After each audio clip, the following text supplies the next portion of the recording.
Hi, I'm Bob Weir with another interview of People in the News. My guest today is Gail Gosselin of the Glenn Gosselin Foundation, a 501c3 nonprofit started in 2010 to support those who have been affected by brain tumors. Thank you for being here, Ms. Gosselin. Thanks for having me. If you would begin by telling viewers something about the foundation and its goals.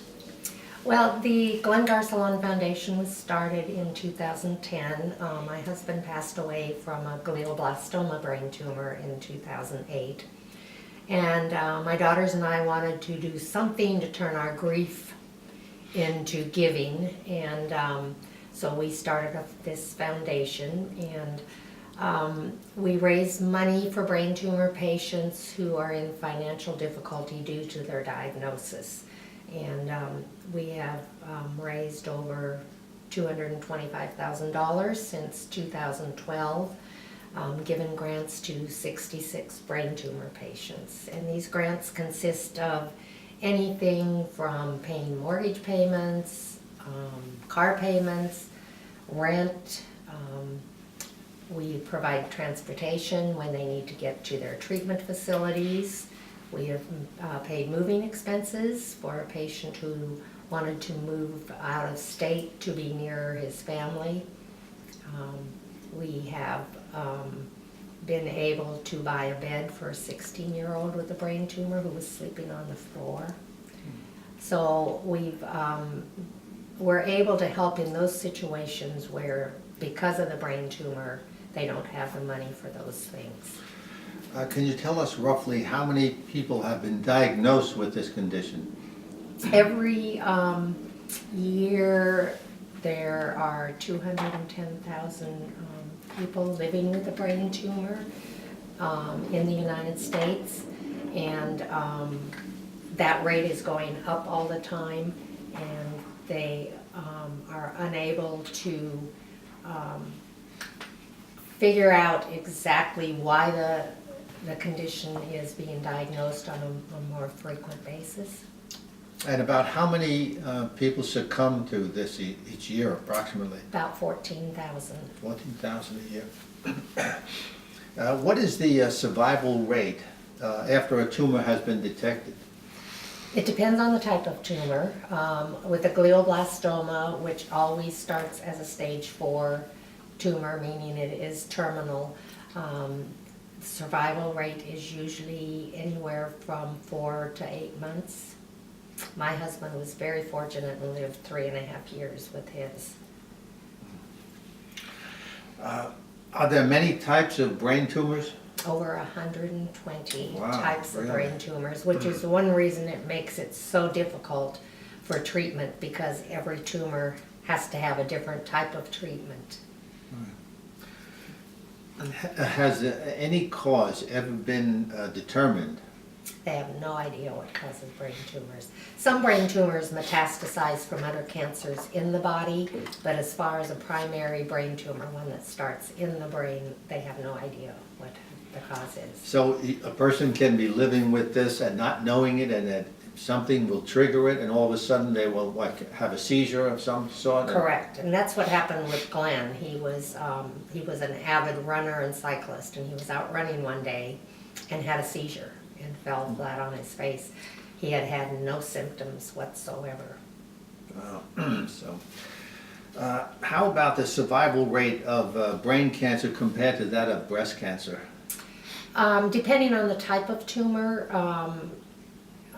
the survival rate is not good with the stage 3 and 4, so people do come to that much more quickly than they would from breast cancer.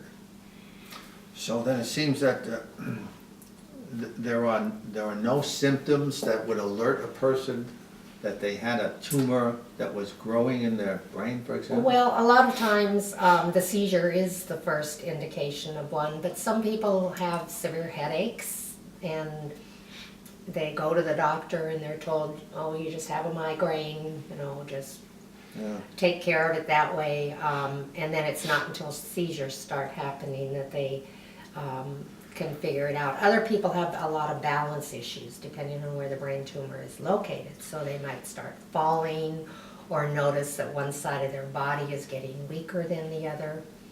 And if they went to their doctor because they felt this out of balance, would it be determined by a physician right away? I mean, there's something that could. Only if they do CT scans and MRIs, and like I said, sometimes they just think it's, well, Yeah, you're having, mobility issues. So a lot of times they'll look at MS first.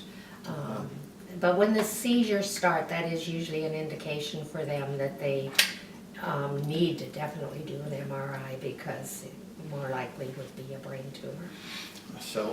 so there could be many people just walking around every day feeling healthy and not realizing that there's something growing in there, and they're not gonna know until they have some sort of seizure, and Correct. wow, that's pretty scary. And yeah, and they don't know how long a brain tumor is there before it's found too, if it is a recent thing or if it's been there for years and years. And how large would it be? I mean, before, I guess you wouldn't know that, but I mean, it's just, would it be the size of a marble and then it grows to a golf ball size or things like that? I mean, When Glenn's was discovered, it was the size of a golf ball, and wow. it was inoperable because of the location on the brain. I've heard of softball-sized tumors that are discovered because of a seizure, and so it's been there for who knows how long. There is a Glenn Gosselin Golf Classic coming up on April 2nd. It's a fundraiser, and could you tell us about that? Yes, this is our 6th annual fundraiser for brain tumor patients. It's held at Tour 18 on April the 2nd, and it is a shotgun start. That's at 1 o'clock. We invite people to join us. It's a great day of fun, and McAllister's Deli will be serving box lunches, and then we'll have a banquet after. We have a great raffle, we have a wine pool, so it's just a fun day for a very great cause. And that's coming up in just a few weeks. Is there anything else you'd like to add? Well, because of the frequency of brain tumors now, we are always looking for brain tumor patients that are in need of financial assistance, and they can go to our website and download our grant application and submit it. We accept grants from all over the United States. We like to focus on Texas for the money that we raise at our golf tournaments, so the money stays in the state, but we certainly do give grants to anyone who applies that is qualified. And they can get that at the website? Correct. And that would be www.glengosselinfoundation.org. Correct. All right, this information will be in the written portion of the article as well. I want to thank you for being here and for educating people about this deadly disease. Thank you so Thank you. much for having me. Thank you, and thank you for watching.